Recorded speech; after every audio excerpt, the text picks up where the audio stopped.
السلام علیکم ورحمۃ اللہ دوستو، امید ہے سب خیریت سے ہوں گے۔ اللہ تعالیٰ آپ سب کو اپنے حفظ و امان میں رکھے۔ شمشیر بے نعام کے سلسلہ کی یہ 9ویں قسط آپ احباب کے گوش گزار کرنے جا رہا ہوں۔ امید ہے تاریخ اسلامی کے سنہرے ابواب سے چند واقعات احباب کو پسند آئیں گے۔ آپ سے گزارش ہے کہ میری حوصلہ افزائی کے لیے اس کو لائک کریں، چینل سبسکرائب کریں اور ویڈیوز کو اپنے دیگر دوستوں کے ساتھ شیئر کریں۔ جزاکم اللہ خیرا۔ یہودیوں نے جن قبائل کو قریش کا ساتھ دینے کے لیے تیار کیا تھا، ان سب کی طرف بھی پیغام بھیج دیا گیا۔ یہ فروری 627 کے آغاز کے دن تھے۔ مختلف قبائل کے جنگجو دستے مکہ میں جمع ہونے لگے۔ ان قبائل میں سب سے زیادہ فوج قبیلہ بنو غطفان کی تھی۔ ان کے دستے کی تعداد 3000 تھی۔ منیہ نامی شخص اس دستے کا سالار تھا۔ 700 آدمی بنو سلیم نے بھیجے۔ بنو اسد نے بھی خاصی تعداد میں جنگجو بھیجے، جس کا سالار طلحہ بن خویلد تھا۔ قریشیوں کی اپنی فوج کی تعداد 4000 پیادہ، 300 گھڑ سوار اور 1500 شتر سوار تھے۔ مختلف قبائل کے جمع شدہ اس پورے لشکر کی کل تعداد 10,000 تھی، جو مدینہ پر فوج کشی کے لیے جا رہا تھا۔ اس لشکر کی کمان ابو سفیان کے ہاتھ میں تھی۔ ابو سفیان نے اس متحدہ فوج کو جمعیت القبائل کا نام دیا تھا۔ ان قبائل میں سے کچھ مکہ میں نہیں آئے تھے۔ انہوں نے اطلاع کر دی تھی کہ جب لشکر مکہ سے روانہ ہوگا تو وہ اپنی اپنی بستی سے کوچ کر جائیں گے اور راستے میں لشکر سے آن ملیں گے۔ خالد کو آج وہ وقت یاد آنے لگا جب اس نے مکہ سے کوچ کیا تھا۔ لشکر کا تیسرا حصہ اس کی کمان میں تھا۔ اس نے ایک ٹیکری پر گھوڑا چڑھا کر وہاں سے اس تمام لشکر کو دیکھا تھا۔ اسے لشکر کے دونوں سرے نظر نہیں آئے تھے۔ دف، نفیریاں اور شہنائیاں اور لشکر کی آواز جو ایک ہی جیسی آواز لگ رہی تھی، یہ آوازیں خالد کے خون کو گرما رہی تھی۔ اس نے گردن تان کر اپنے آپ سے کہا تھا، مسلمان پس کے رہ جائیں گے، اسلام کے ذرے عرب کی ریت میں مل کر ہمیشہ کے لیے فنا ہو جائیں گے۔ یہی اس کا عزم تھا۔ یہ لشکر 24 فروری 627 مدینہ کے قریب پہنچ گیا۔ قریش نے اپنا پڑاؤ اس جگہ ڈالا جہاں احد کی لڑائی کے لیے خیمہ زن ہوئے تھے۔ وہاں 2 ندیاں آ کر آپس میں ملتی تھیں۔ دوسرے تمام قبائل احد کی پہاڑی کے مشرق کی طرف خیمہ زن ہوئے۔ قریش نے یہ معلوم کرنے کے لیے کہ مدینہ کے لوگوں کو قریش کے لشکر کی آمد کی اطلاع ملی ہے یا نہیں، 2 جاسوس تاجروں کے بھیس میں مدینہ بھیجے۔ ابو سفیان اور اس کے تمام نائب سالاروں کی خواہش اور کوشش یہ تھی کہ مدینہ والوں پر بے خبری میں حملہ کیا جائے، لیکن دوسرے ہی دن قریش کا ایک جاسوس جو یہودی تھا مدینہ سے لوٹ آیا۔ اس نے ابو سفیان کو بتایا کہ مسلمانوں کو حملہ آور لشکر کی آمد کی اطلاع مل چکی تھی۔ اول تو مسلمانوں میں خوف و ہراس پھیل گیا تھا۔ اس یہودی جاسوس نے بتایا سارے شہر پر خوف طاری ہو گیا تھا، لیکن محمد اور اس کے قریبی حلقے کے آدمیوں کی للکار پر مسلمانوں کے دل مضبوط ہو گئے۔ گلی کوچوں میں ایسے اعلان ہونے لگے جن سے تمام شہر کا جذبہ اور حوصلہ عود کر آیا اور مسلمان لڑائی کے لیے ایک جگہ اکٹھے ہونے لگے۔ میرے خیال میں ان کی تعداد 3000 سے کچھ کم نہیں ہوگی۔ مورخ لکھتے ہیں کہ مسلمانوں کی تعداد واقعی 3000 سے زائد نہ تھی۔ انہیں اطلاع مل چکی تھی کہ مدینہ پر حملہ کے لیے جو لشکر آ رہا ہے اس کی تعداد 10,000 ہے، جس میں سینکڑوں گھڑ سوار اور شتر سوار بھی ہیں۔ اس وقت تک عرب کی سرزمین میں کسی لڑائی میں اتنا بڑا لشکر نہیں دیکھا گیا تھا۔ تعداد کو دیکھا جاتا اور فن حرب و ضرب کے پیمانے سے دونوں اطراف کو ناپا جاتا تو مسلمانوں کو لڑے بغیر ہتھیار ڈال دینے چاہیے تھے، یا وہ رات کو تاریکی میں چپکے سے مدینہ سے نکل جاتے اور کسی اور بستی میں جا کر اپنا ٹھکانہ بناتے۔ کوئی سوچ بھی نہیں سکتا تھا 3000 مسلمان 10,000 کے لشکر کا مقابلہ ذرا سی دیر کے لیے بھی کر سکیں گے۔ 10,000 لشکر نہایت آسانی سے مدینہ کی اینٹ سے اینٹ بجا سکتا تھا، لیکن یہ حق و باطل کی ٹکر تھی۔ یہ اللہ کے آگے سجدہ کرنے والوں اور بت پرستوں کا تصادم تھا۔ خدا کو حق کا ساتھ دینا تھا، خدا کو اپنے اس عظیم پیغام کی لاج رکھنا تھی جو اس کی ذات باری نے غار حرا میں عرب کے ایک صادق و امین سپوت کو دیا تھا اور فریضہ رسالت کے لیے اس کا انتخاب کیا تھا۔ خدا ان کا ساتھ دیتا ہے جن کے دلوں میں حق اور صدق ہوتا ہے۔ یہ نبی کریم صلی اللہ علیہ وسلم کی للکار تھی جو مدینہ کی گلی کوچوں میں سنائی دے رہی تھی۔ لیکن اے اللہ کی عبادت کرنے والو، خدا تمہارا ساتھ اسی صورت میں دے گا جب تم دلوں سے خوف و ہراس نکال کر ایک دوسرے کا ساتھ دو گے، اپنی جانیں اللہ کی راہ میں قربان کر دینے کا عزم کرو۔ جو ہمارے اللہ کو نہیں مانتا اور جو ہمارے دین کو نہیں مانتا وہ ہمارا دشمن ہے، اس کا قتل ہم پر فرض ہے۔ یاد رکھو، قتل کرنے کے لیے قتل ہونا بھی پڑتا ہے۔ ایمان سے بڑھ کر اور کوئی طاقت نہیں جو تمہیں دشمن سے بچا سکے۔ تمہیں دفاع مدینے کا نہیں اپنے عقیدے کا کرنا ہے۔ اگر اس عزم سے آگے بڑھو گے تو 10,000 پر غالب آ جاؤ گے۔ خدا سوئے ہوئے یا خوف زدہ انسان کو معجزے نہیں دکھایا کرتا، اپنے عقیدے اور اپنی بستی کے دفاع کا معجزہ تمہیں خود دکھانا ہے۔ نبی کریم صلی اللہ علیہ وسلم نے مدینہ والوں کا حوصلہ اس قدر مضبوط کر دیا تھا، وہ اس سے بھی بڑے لشکر کے مقابلے کے لیے تیار ہو کھڑے تھے، لیکن رسول خدا صلی اللہ علیہ وسلم اس سوچ میں ڈوب گئے تھے، اتنے بڑے لشکر سے مدینہ کو بچانا کس طرح ممکن ہو سکتا ہے۔ آپ صلی اللہ علیہ وسلم کو تو یہ پورا یقین تھا کہ خدا حق پرستوں کے ساتھ ہے، لیکن حق پرستوں کو خود بھی کچھ کر کے دکھانا تھا۔ بچاؤ کی کوئی صورت نظر نہیں آ رہی تھی۔ خدا نے اپنے نام لیواؤں کی مدد کا انتظام کر رکھا تھا۔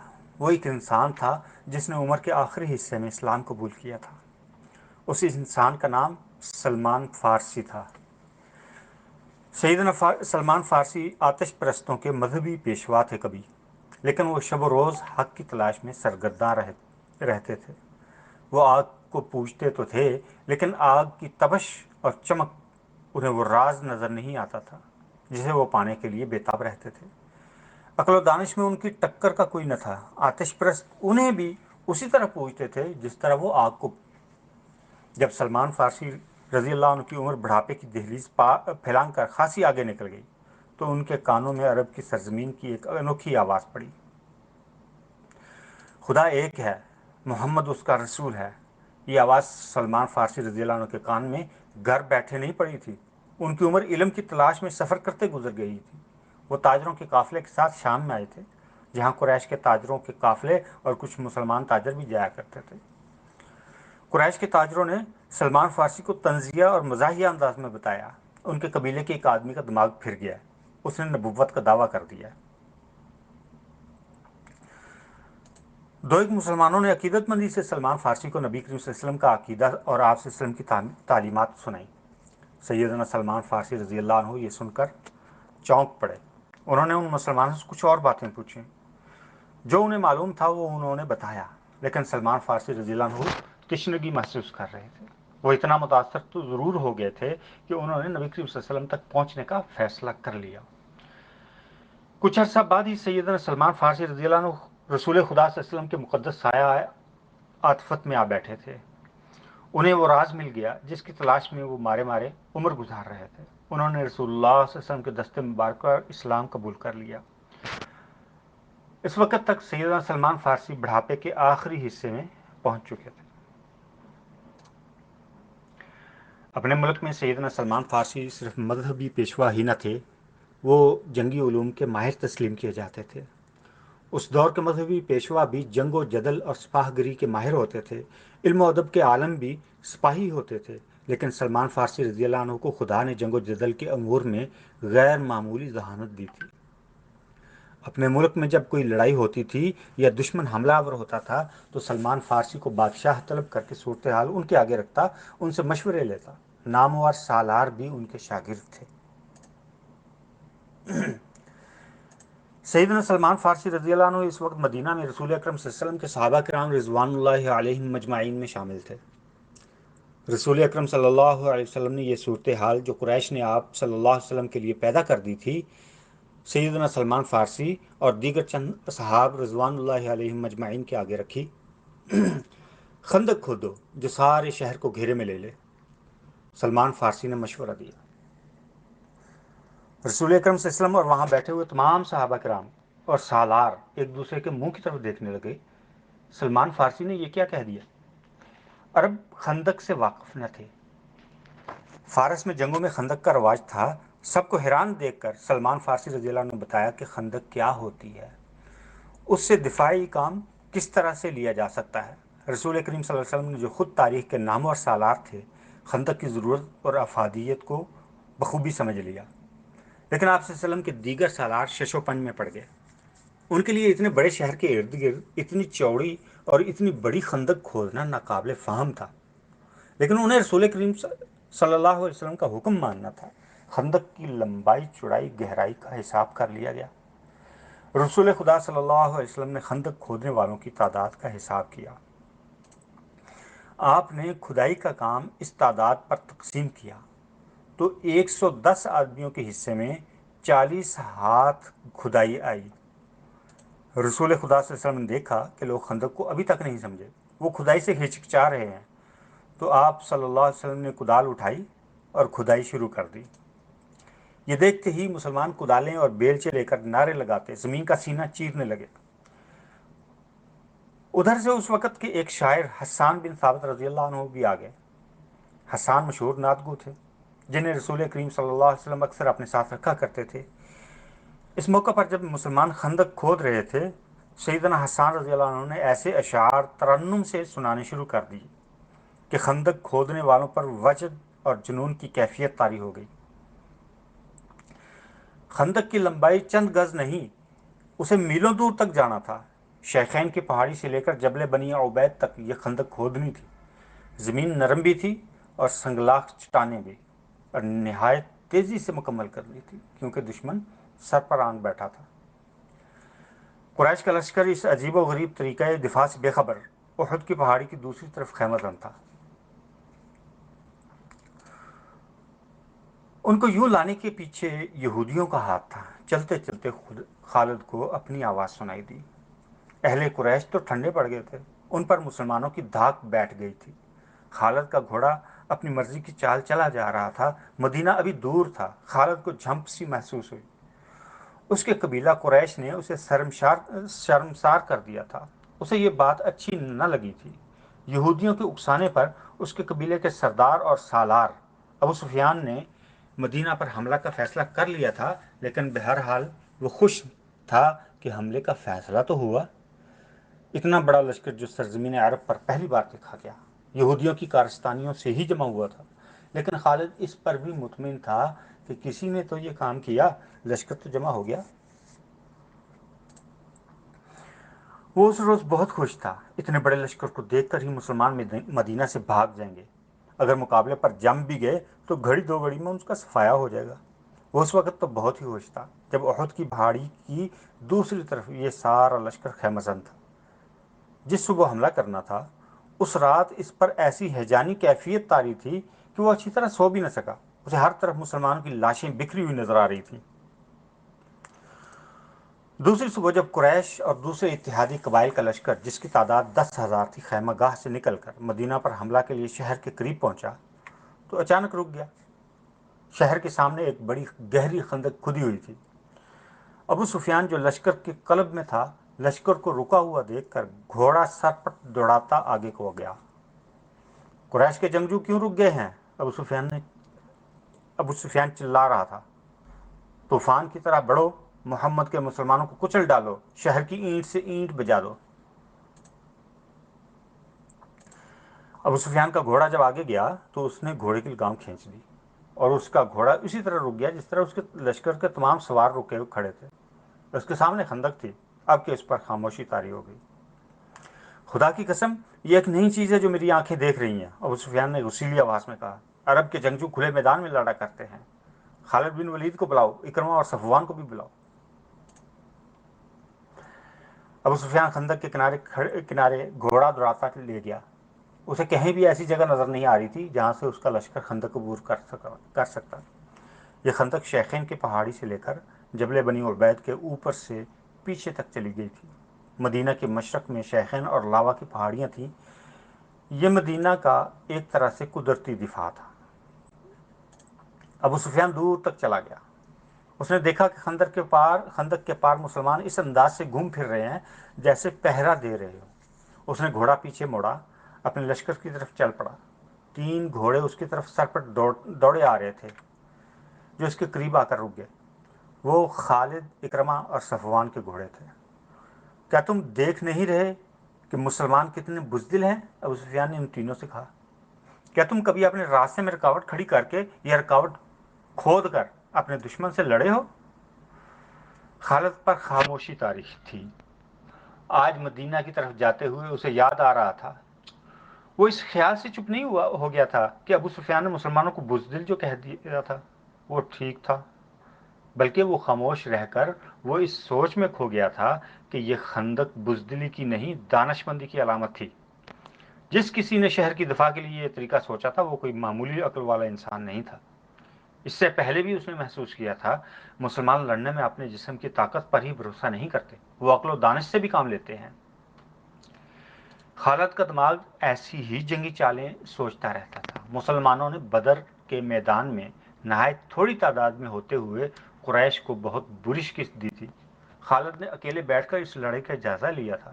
مسلمانوں کی فتح میں اسے مسلمانوں کی عسکری دانش مندی نظر آئی تھی۔ احد کی جنگ میں مسلمانوں کی شکست یقینی تھی، لیکن وہ جنگ فتح اور شکست کے فیصلے کے بغیر ختم ہو گئی تھی۔ اس میں بھی مسلمانوں کی عقل نے کام کیا تھا۔ کوئی اور بات بھی تھی خالد، اسے خیال آیا، کوئی اور بات بھی تھی۔ کچھ بھی تھا، خالد نے اپنے آپ کو جواب دیا۔ جو کچھ بھی تھا، میں یہ نہیں مانوں گا کہ یہ محمد کے جادو کا اثر تھا یا اس کے ہاتھ میں کوئی جادو ہے۔ ہماری عقل جس عمل اور جس مظاہرے کو سمجھ نہیں سکتی اسے ہم جادو کہہ دیتے ہیں۔ اہل قریش میں ایسا کوئی دانشمند نہیں جو مسلمانوں جیسے جذبے سے اہل قریش کو سرشار کر دے اور ایسی جنگی چالیں سوچے جو مسلمانوں کو ایک ہی بار میں کچل ڈالے۔ خدا کی قسم، ہم اس لیے واپس نہیں چلے جائیں گے کہ مسلمانوں نے ہمارے راستے میں خندق کھود دی ہے، ابو سفیان خالد، اکرمہ اور صفوان سے کہہ رہا تھا۔ پھر اس نے ان سے پوچھا، کیا خندق عبور کرنے کا کوئی طریقہ تم سوچ سکتے ہو؟ خالد کوئی طریقہ سوچنے لگا، لیکن اسے خیال آیا کہ اگر ان کے لشکر نے خندق عبور کر بھی لی تو مسلمانوں کو شکست دینا آسان نہ ہوگا، خواہ وہ کتنی ہی تھوڑی تعداد میں کیوں نہ ہوں۔ جن انسانوں نے تھوڑے سے وقت میں زمین اور چٹانوں کا سینہ چیر ڈالا ہے، ان انسانوں کو بڑے سے بڑا لشکر بھی ذرا مشکل سے ہی شکست دے سکے گا۔ کیا سوچ رہے ہو ولید کے بیٹے؟ ابو سفیان نے خالد کو گہری سوچ میں کھوئے ہوئے دیکھ کر کہا۔ ہمارے پاس سوچنے کا وقت نہیں، مسلمان یہ نہ سمجھے کہ ہم بکھلا گئے ہیں، ہمیں تمام تر خندق دیکھ لینا چاہیے، اکرمہ نے کہا۔ کہیں نہ کہیں کوئی ایسی جگہ ہوگی جہاں سے ہم خندق عبور کر سکیں، صفوان بولا۔ محاصرہ، خالد نے خود اعتمادی سے کہا۔ مسلمان خندق کھود کر اندر بیٹھ گئے ہیں، ہم محاصرہ کر کے باہر بیٹھیں گے۔ وہ بھوک سے تنگ آ کر ایک نہ ایک دن خود ہی خندق کی اس طرف آ جائیں گے جدھر ہم ہیں۔ ہاں، ابو سفیان نے کہا، مجھے یہی ایک طریقہ نظر آتا ہے جو مسلمانوں کو باہر آ کر لڑنے پر مجبور کر دے گا۔ ابو سفیان اپنے ان تینوں سالاروں کے ساتھ خندق کے ساتھ ساتھ تمام تر خندق کو دیکھنے کے لیے جبل بنی عبید کی طرف چل پڑا۔ سلع کی پہاڑی مدینہ اور جبل بنی عبید کے درمیان واقع تھی۔ مسلمان اس کے سامنے مورچہ بند تھے۔ ابو سفیان نے مسلمانوں کی تعداد دیکھی تو اس کے ہونٹوں پر طنزیہ مسکراہٹ آ گئی۔ وہ ذرا آگے بڑھا تو ایک گھوڑا جو بڑا تیز دوڑا آ رہا تھا اس کے پہلو میں آن رکا۔ سوار کو ابو سفیان بڑی اچھی طرح پہچانتا تھا، جو ایک یہودی تھا، تاجروں کے بہروپ میں مدینے کے اندر گیا تھا۔ وہ مدینہ سے شیخین کے سلسلہ کوہ میں سے ہوتا ہوا قریش کے لشکر میں پہنچا تھا۔ اندر سے کوئی ایسی خبر لائے ہو جو ہمارے کام آ سکے؟ ابو سفیان نے پوچھا، اور کہا، ہمارے ساتھ ساتھ چلو اور اتنا اونچا بولتے چلو کہ میرے یہ تینوں نائب بھی سن سکیں۔ مسلمانوں نے شہر کے دفاع اور آبادی کے تحفظ کے جو انتظامات کر رکھے ہیں وہ اس طرح ہیں، یہودی نے کہا۔ یہ تو تم کو معلوم ہو گیا کہ مدینہ چھوٹے چھوٹے قلعوں اور ایک دوسرے کے ساتھ ملی ہوئی بستیوں کا شہر ہے۔ مسلمانوں نے شہر کی عورتوں، بچوں اور ضعیفوں کو پیچھے کی طرف والے قلعوں میں بھیج دیا ہے۔ خندق پر نظر رکھنے کے لیے مسلمانوں نے گشتی پہرے کا جو انتظام کیا ہے اس میں 200-250 افراد شامل ہیں۔ یہ افراد تلواروں کے علاوہ پھینکنے والی برچھیوں اور تیر کمانوں سے مسلح ہیں۔ انہوں نے علاقے تقسیم کر رکھے ہیں جس میں وہ سارا دن اور پوری رات گشت کرتے ہیں. جہاں کہیں سے بھی تم خندق عبور کرنے کی کوشش کرو گے وہاں مسلمانوں کی خاصی تعداد جمع ہو جائے گی اور اس قدر زیادہ تیر اور برچیاں برسائے گی کہ تم لوگ پیچھے کو بھاگ آنے کے سوا کچھ نہیں کر سکو گے. یہ بھی ہو سکتا ہے کہ راتوں کو مسلمانوں کے خویش خندق سے باہر آ کر تم پر شب خون مار کر واپس چلے جائیں. عبداللہ بن ابی کیا کر رہا ہے؟ ابو سفیان نے پوچھا. اے قریش کے سردار، یہودی جاسوس نے کہا، اتنی لمبی عمر گزار کر بھی تم انسانوں کو سمجھنے کے قابل نہیں ہو سکے. عبداللہ بن ابی منافق ہے، مسلمان اسے جماعت المنافقین کا سردار کہتے ہیں اور ہم اسے یہودیت کا غدار سمجھتے ہیں. اس نے مسلمان ہو کر ہم یہودیوں سے غداری کی تھی. مسلمانوں میں جا کر اس نے تمہارے حق میں انہیں دھوکے دیے. اگر احد کی جنگ میں تم جیت جاتے تو وہ تمہارے ساتھ ہوتا، مگر مسلمانوں کا پلہ بھاری دیکھ کر اس نے تم سے بھی اور یہودیوں سے بھی نظریں پھیر لیں. تمہیں اس آدمی پر بھروسہ نہیں کرنا چاہیے جو کسی مذہب کا پیروکار اور وفادار نہ ہو. اچھا، اور حیی بن اخطب کہاں ہے؟ ابو سفیان نے پوچھا. وہ کچھ نہ کچھ کر رہا ہوگا، یہودی جاسوس نے کہا. مدینہ میں ابھی میرے ساتھی موجود ہیں، وہ مسلمانوں کو جس قدر نقصان پہنچا سکیں پہنچائیں گے. خالد کو آج مدینہ کی طرف جاتے ہوئے اس یاد سے خفت سی محسوس ہو رہی تھی. مکہ سے مدینہ کو کوچ کے وقت جب اس نے اپنے ساتھ 10,000 کا لشکر دیکھا تھا تو اس کی گردن اونچی ہو گئی، سینہ پھیل گیا تھا. لیکن مدینہ کے سامنے آ کر 10,000 کا لشکر ریت کے ٹیلوں کی طرح بے جان نظر آنے لگا. اسے محاصرے کا منظر یاد آنے لگا. لشکر کا جو حصہ اس کی زیر کمان تھا اسے اس نے بڑے اچھے طریقے سے محاصرے کی ترتیب میں کر دیا تھا. یہ محاصرہ 22 روز تک رہا. پہلے 10 دنوں میں ہی شہر کے اندر مسلمان خوراک کی کمی محسوس کرنے لگ گئے تھے. لیکن اس سے قریش کو کوئی فائدہ نہیں پہنچ سکتا تھا کیونکہ وہ اپنے ساتھ خوراک اور رسد بہت کم لائے تھے. ان کے وہم و گمان میں بھی نہیں تھا کہ انہیں مسلمان اپنے محاصرے میں لمبے عرصے تک کے لیے بٹھا لیں گے. خوراک کی جتنی کمی شہر والے محسوس کر رہے تھے اس سے کہیں زیادہ کمی قریش کے لشکر میں اپنا اثر دکھانے لگی تھی. سپاہیوں میں نمایاں طور پر بے چینی نظر آنے لگی تھی. مورخ ابن ہشام نے لکھا ہے، اس کیفیت میں کہ شہر میں خوراک کا کوئی ذخیرہ نہ تھا، لوگوں کو روزانہ نصف خوراک دی جا رہی تھی، منافقین اور یہودی تقریب کار در پردہ حرکت میں آ گئے. کوئی بھی نہ جان سکا کہ یہ آواز کہاں سے اٹھی ہے، لیکن یہ آواز سارے شہر میں پھیل گئی. محمد ہمیں کیسی بری موت مروانے کا بندوبست کر رہا ہے. ایک طرف وہ کہتا ہے کہ بہت جلد کیسر و کسریٰ کے خزانے ہمارے قدموں میں ہوں گے، دوسری طرف ہم نے اس کی نبوت کا یہ اثر بھی نہ دیکھا کہ آسمان سے ہمارے لیے خوراک ہی اترائے. لوگوں نے اسلام تو قبول کر لیا تھا لیکن تھے وہ گوشت پوشت کے انسان. وہ پیٹ کی آوازوں سے متاثر ہونے لگے. آخر ایک آواز نے انہیں پیٹ کے بھوت سے آزادی دلا دی. کیا تم خدا سے یہ کہو گے کہ ہم نے اپنے پیٹ کو خدا سے زیادہ مقدس جانا تھا؟ یہ ایک رات کی کڑک کی طرح کی آواز تھی جو مدینہ کی گلی کوچوں میں سنائی دینے لگی. آج خدا کو وہ لوگ عزیز ہوں گے جو اس کے رسول کے ساتھ بھوکے پیاسے جانے دیں گے. خدا کی قسم، اس سے بڑی بزدلی اور بے غیرتی مدینہ والوں کے لیے اور کیا ہوگی کہ ہم اہل مکہ کے قدموں میں جا گریں اور کہیں کہ ہم تمہارے غلام ہیں، ہمیں کچھ کھانے کو دو. رسول اکرم صلی اللہ علیہ وسلم شہر کے دفاع میں اس قدر سرگرم تھے کہ آپ صلی اللہ علیہ وسلم کے لیے دن اور رات ایک ہو گئے. آپ صلی اللہ علیہ وسلم اللہ کے محبوب نبی تھے. آپ چاہتے تو معجزے بھی رونما ہو سکتے تھے، لیکن آپ کو احساس تھا کہ ہر آدمی پیغمبر اور رسول نہیں اور نہ ہی کوئی انسان آپ کے بعد نبوت اور رسالت کا درجہ حاصل کر سکے گا. اس لیے آپ صلی اللہ علیہ وسلم ان انسانوں کے لیے یہ مثال قائم کر رہے تھے. انسان اپنی ان لازوال جسمانی اور نفسیاتی قوتوں کو جو خداوند تعالی نے انہیں عطا کی ہیں استقلال اور ثابت قدمی سے استعمال کرے تو وہ معجزہ نما کارنامے انجام دے سکتا ہے. محاصرے کے دوران آپ صلی اللہ علیہ وسلم کی سرگرمیاں اور آپ کی حالت ایک سالار کے علاوہ ایک سپاہی کی بھی تھی. آپ صلی اللہ علیہ وسلم کو اس کیفیت اور اس سرگرمی میں دیکھ کر مسلمان بھوک اور پیاس کو بھول گئے اور ان میں ایسا جوش پیدا ہو گیا کہ ان میں بعض خندق کے قریب چلے جاتے اور قریش کو بزدلی کے طعنے دیتے، آوازیں کستے.